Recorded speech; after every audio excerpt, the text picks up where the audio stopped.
Peace fam, this is Brother Harold from HawkTheHerald.com, back with another reaction video. Once again, remember to please like, subscribe, and also share, and we're going to get right into it. Unity is very rare in our world, but yesterday we saw it, all thanks to US President Donald Trump. He unveiled his Gaza plan this week, a plan to remove Palestinians and rebuild the Strip.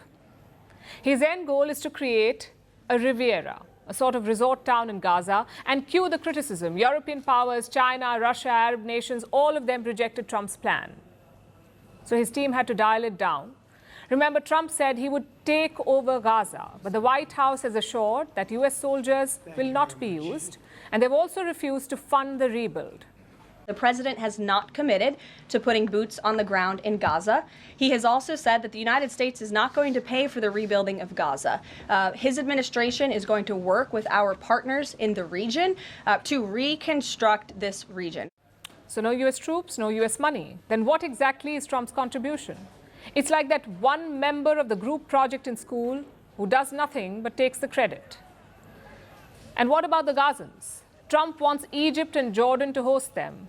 He said they shouldn't return to Gaza because it is unlucky. Again, his team has dialed it down. They say the relocation is temporary. The only thing President Trump has done very generously, in my view, is offer the United States willingness to step in, clear the debris, clean the place up from all the destruction that's on the ground, clean it up of all these unexploded munitions. And in the meantime, the people living there will not be able, the people who call that home will not be able to live there while you have crews coming in and removing debris, while you have munitions being removed, etc. So that's what Trump is offering. He will clean up the debris and clear the bombs, which makes sense, I guess. After all, most of the bombs did come from the US. But either way, one thing is clear. This plan is a non-starter. Nobody in West Asia or the world is accepting it, which makes you wonder, where did the idea come from? Who gave this plan to Trump? If you've seen the movie Inception, this will be easier to understand. The movie is about entering another person's dream. Once you enter, you plant an idea in it, and that idea grows into a plan. Something similar seems to have happened here. The Riviera idea probably came from Trump's son-in-law. His name is Jared Kushner. He's married to Trump's daughter, Ivanka. Kushner played a key role in Trump's first term. He was placed in charge of West Asia to strike a comprehensive peace deal for the region.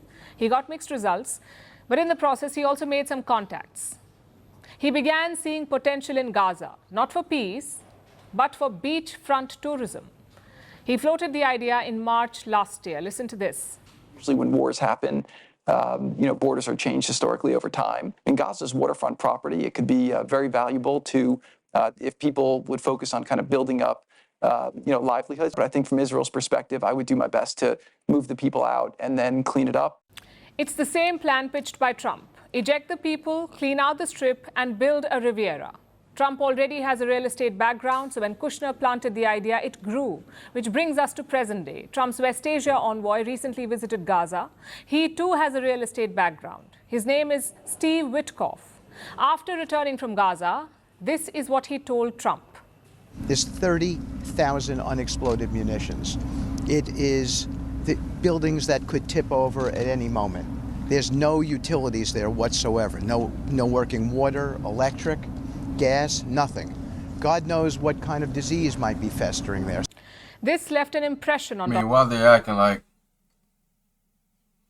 this is something that just happened in a vacuum, and like someone didn't do this, like Israel didn't go in and completely demolish the country, man. Like somehow this is something that the Palestinians did themselves.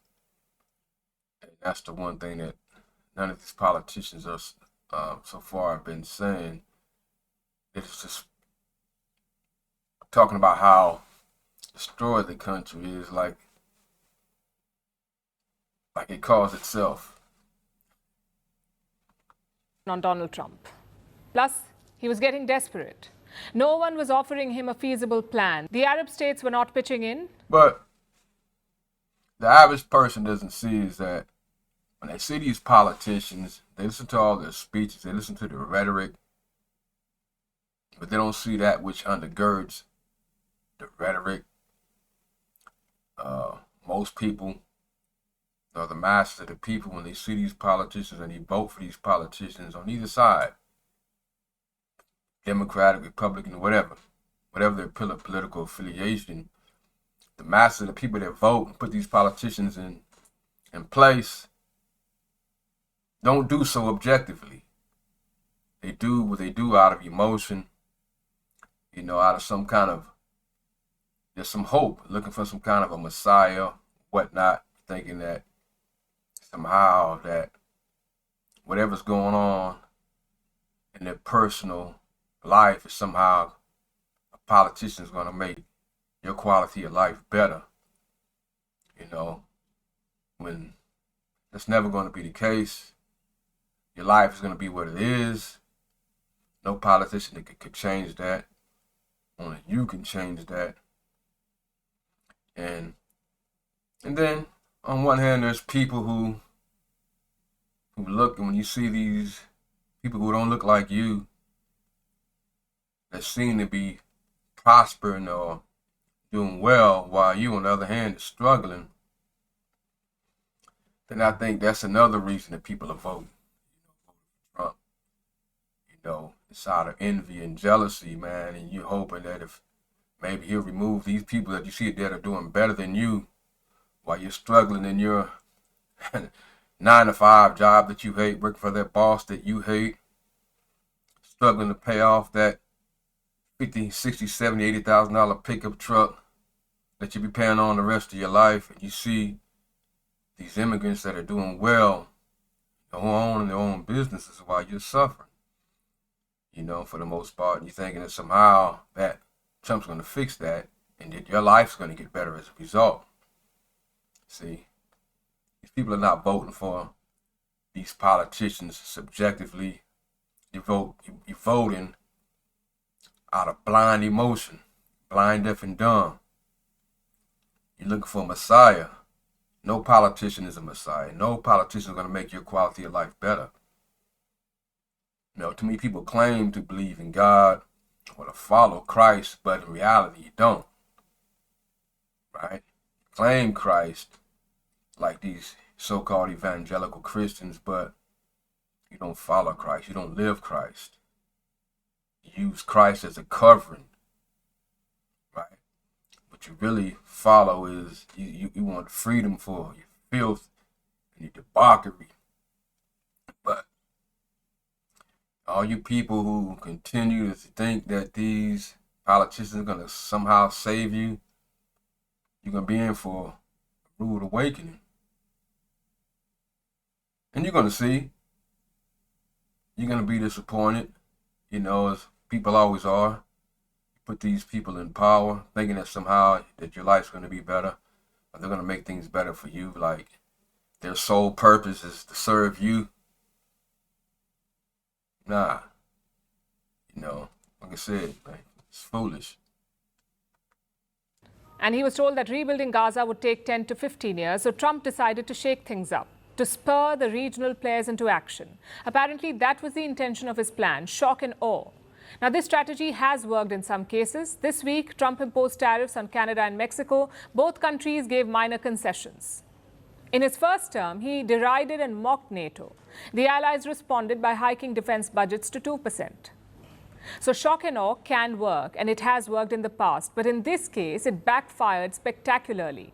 The Arab nations are not playing ball. They will never fund the displacement of Palestinians. It shows the limits of Trump's tactics. He sees West Asia as a deal-making landscape. His envoy sees it as one giant real estate deal. Well, that approach did work in the first term. Trump got multiple Arab nations to recognize Israel, but this time he went too far. He thought his personal equations would smoothen differences. Jared Kushner thought so too.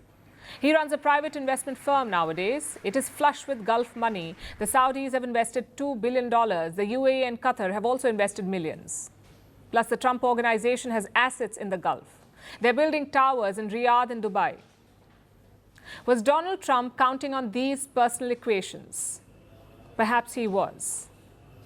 But this isn't a normal real estate deal, you see. It's a decades-old conflict. There are lives, emotions, and history at stake, not just a piece of land. We're calling the show Vantage. We hope you like what we put together. All right, fam. So that's the end of that. Just give me your thoughts. Tell me what you think about it. Remember to please like, subscribe, and also share. Peace.